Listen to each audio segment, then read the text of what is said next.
السلام عليكم ورحمة الله وبركاته. بسم الله والحمد لله والصلاة والسلام على رسول الله. വേദിയിലും സദസ്സിലുമുള്ള സഹൃദയരായ സഹോദരങ്ങളെ, സഹോദരിമാരെ, ഈ ഒരു പ്രോഗ്രാം ഇവിടെ സംഘടിപ്പിക്കുകയും അതിൽ നിങ്ങളെ അഭിസംബോധന ചെയ്യാൻ അവസരം നൽകുകയും ചെയ്ത ബഹുമാനപ്പെട്ട ഇതിൻ്റെ സംഘാടകരോട് പ്രത്യേകം നന്ദി അറിയിക്കുകയാണ്. എൻ്റെ ഈ പരിമിതമായ സമയത്തിനുള്ളിൽ 3 വിഭാഗത്തോട് പ്രത്യേകമായി ചില കാര്യങ്ങൾ ഉണർത്തുവാൻ ഞാൻ ആഗ്രഹിക്കുന്നു. ഒന്നാമതായി നമ്മുടെ നാട്ടിലുള്ള അമുസ്ലിം സുഹൃത്തുക്കളോടാണ്. വഖഫ് എന്നതിനെക്കുറിച്ച് നിങ്ങളുടെ മനസ്സിലുള്ള കൺസെപ്റ്റ്, നിങ്ങളുടെ ധാരണകൾ എന്താണ് എന്നറിയുവാൻ ആഗ്രഹമുണ്ട്.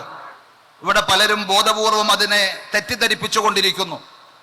ഭരണസിരാ കേന്ദ്രങ്ങളിൽ പോലും കൃത്യമായ അറിവില്ലാതെ മനുഷ്യർക്കിടയിൽ വിദ്വേഷവും സ്പർദ്ധയും വളർത്തുവാൻ വേണ്ടി ബോധപൂർവം അതിനെ തെറ്റായി വ്യാഖ്യാനിച്ചു കൊണ്ടിരിക്കുകയാണ്.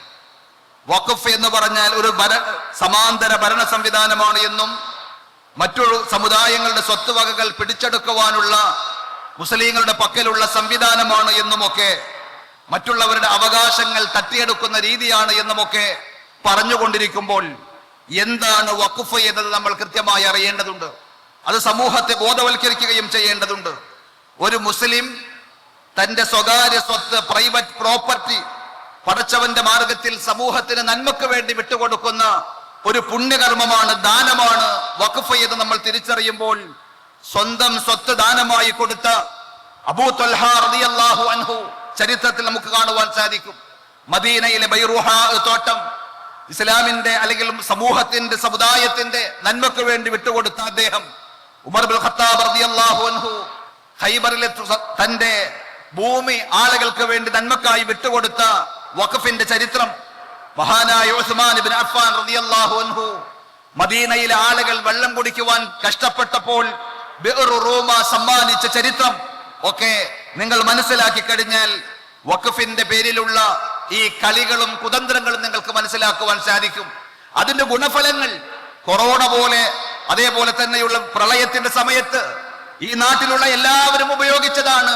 അതിന്റെ ഗുണങ്ങൾ പറ്റിയവരാണ്. മദ്രസകളും പള്ളികളും ഒക്കെ മുസ്ലിങ്ങൾക്ക് മാത്രമല്ല, അമുസ്ലിങ്ങൾക്ക് തടഞ്ഞു വെക്കാതെ അതിന്റെ എല്ലാ ഗുണഫലങ്ങളും ഈ നാട്ടിൽ ഉപയോഗിക്കുവാൻ സാധിച്ചത് വഖഫ് എന്ന സംവിധാനം നിലനിന്നത് കൊണ്ടാണ് എന്നുള്ള കാര്യം നമ്മൾ തിരിച്ചറിയണം. അതുപോലെ സഹോദരങ്ങളെ, വഖഫിന്റെ പേരിലുള്ള രാഷ്ട്രീയ നീക്കങ്ങൾ, ഡിവൈഡ് ആൻഡ് റൂൾ എന്ന് പറയുന്ന ബ്രിട്ടീഷുകാരുടെ ആ കുതന്ത്രത്തിന്റെ കുത്തക ഏറ്റെടുത്തിട്ടുള്ള സംഘപരിവാർ ശക്തികളുടെ അജണ്ടകൾ നമ്മൾ തിരിച്ചറിയണം എന്നാണ് അവരോട് എനിക്ക് ഉണർത്തുവാനുള്ളത്. രണ്ടാമതായി മുസ്ലിം സമുദായത്തിലെ ഓരോരുത്തരോടുമാണ് എനിക്ക് ഉണർത്തുവാനുള്ളത്. പരീക്ഷണങ്ങൾ ഈ ജീവിതത്തിന്റെ ഭാഗമായിരിക്കും. ആ സന്ദർഭത്തിൽ നാം എടുക്കുന്ന സമീപനങ്ങൾ, നമ്മുടെ നിലപാടുകൾ എന്താണ് എന്നത് നമ്മുടെ പരലോക വിജയം കൂടി നിർണയിക്കുന്ന കാര്യമാണ് എന്നുള്ള കാര്യം നാം മറന്നു പോകരുത്. ഒപ്പം വൈകാരികമായി എടുത്തുചാടി പ്രതികരിക്കാതെ അത് ഗുണകരമല്ല, ആത്മഹത്യപരമാണ് എന്ന് തിരിച്ചറിയുവാനുള്ള വിവേകം നമുക്കുണ്ടാകേണ്ടതുണ്ട്.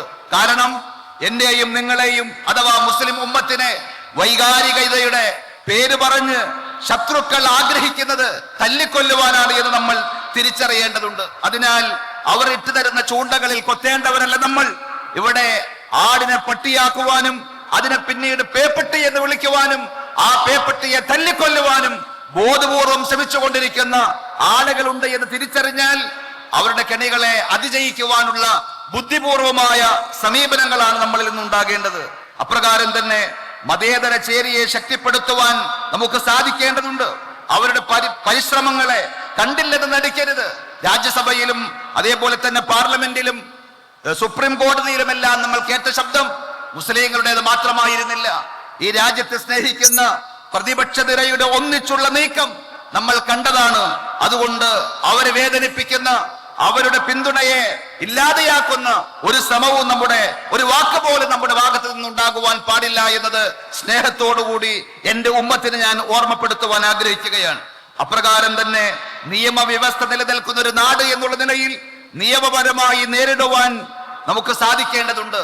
സമർത്ഥരായ അഭിഭാഷകരെ കൊണ്ട് സുപ്രീം കോടതിയിൽ നമ്മൾ നേരിട്ടതുപോലെ ഇനിയും അതിന്റെ മാന്യമായ ഏതറ്റം വരെയും പോകുവാൻ നമുക്ക് സാധിക്കണം. മൂന്നാമതായി എനിക്ക് പറയുവാനുള്ളത്, ഇവിടെയുള്ള അധികാരം കൈയാളുന്ന അധികാരവർഗത്തോടാണ്. നന്മക്കും നീതിക്കും സത്യത്തിനും വേണ്ടിയായിരിക്കണം നിങ്ങളുടെ സ്വാധീനവും കഴിവും ശക്തിയും അധികാരവും എല്ലാം ഉപയോഗപ്പെടുത്തേണ്ടത്. അല്ലാതിരുന്നാൽ പലതരത്തിലുള്ള ശക്തന്മാരായ ആളുകൾ ലോകത്ത് കഴിഞ്ഞു പോയിട്ടുണ്ട്. ചരിത്രത്തിൽ അവർക്കുള്ള സ്ഥാനം എന്താണ് എന്നത് പഠിക്കുവാനും മനസ്സിലാക്കുവാനും നിങ്ങൾ തയ്യാറാകണം. ഇന്ത്യയുടെ ചരിത്രം എന്ന് പരിശോധിച്ചാൽ ഗാന്ധിജി ഒരു മുസൽമാനല്ലായിരുന്നിട്ടും നമ്മളെല്ലാവരും ആദരിക്കുകയും ഇന്നും ലോകം ആദരവോടുകൂടി ബഹുമാനത്തോടുകൂടി സ്ഥാനം നൽകി അംഗീകരിക്കുന്ന ഒരു വ്യക്തിയാണെങ്കിൽ അദ്ദേഹത്തെ കൊന്നതും ഒരു ഹൈന്ദവനായിരുന്നു, ഗോഡ്സെ ആയിരുന്നു. അയാൾക്കുള്ള ചരിത്രത്തിലെ ഇടം എന്താണ് എന്നത് നമുക്ക് ആലോചിച്ചാൽ മനസ്സിലാക്കുവാൻ സാധിക്കും. ഫറോവയുടെ സ്ഥാനവും മൂസാ നബി അലൈഹിസ്സലാത്തു വസ്സലാമയുടെ സ്ഥാനവും ചരിത്രം നമുക്ക് നൽകുന്ന കൃത്യമായ ദിശാബോധമാണ് എങ്കിൽ അവസാനമായി ഞാൻ ഓർമ്മപ്പെടുത്തട്ടെ. വിശുദ്ധ ഖുർആൻ 3-ാം അധ്യായം സൂറത്ത് ആൽ ഇംറാനിലെ 160-ാമത്തെ വചനത്തിൽ അല്ലാഹു പറഞ്ഞു, അല്ലാഹു നിങ്ങളെ സഹായിക്കുവാനുണ്ടെങ്കിൽ നിങ്ങളെ അതിജയിക്കാൻ, നിങ്ങളെ ഇല്ലാതെയാക്കാൻ ഒരാൾക്കും സാധിക്കുകയില്ല. ഇനി ആ പടച്ചറബ് നിങ്ങളെ കൈയൊഴിക്കുകയാണ് എങ്കിലോ അവന് ശേഷം ആ പടച്ചറബിന് പുറമെ ആരാണ് നിങ്ങളെ സഹായിക്കുവാനുണ്ടാവുക? അതുകൊണ്ട് യഥാർത്ഥ വിശ്വാസികൾ ഇസ്ലാമിന്റെ വിശ്വാസത്തിലേക്ക്, ആദർശത്തിലേക്ക്, പ്രവാചകന്മാർ പഠിപ്പിച്ചു തന്ന സത്യസരണയിലേക്ക് തിരിച്ചു വന്ന് റബ്ബിൽ തവക്കുലാക്കി തിന്മകൾക്കെതിരെ അതിശക്തമായി പോരാടുവാൻ ശ്രമിക്കണമെന്ന് ഓർമ്മിപ്പിക്കുകയാണ്. ആ പോരാട്ടത്തിൽ വിസ്ഡം ഇസ്ലാമിക് ഓർഗനൈസേഷൻ എല്ലാവരുടെയും കൂടെ ഒരുമിച്ചുണ്ടാകുമെന്നുള്ള സന്തോഷ വാർത്ത പിന്തുണയും അറിയിച്ചുകൊണ്ട് ഞാൻ എന്റെ വാക്കുകൾ ഉപസംഹരിക്കുകയാണ്. വആഖിറു ദഅവാന അനിൽ ഹംദുലില്ലാഹി റബ്ബിൽ ആലമീൻ. അസ്സലാമു അലൈക്കും വറഹ്മത്തുള്ളാഹി.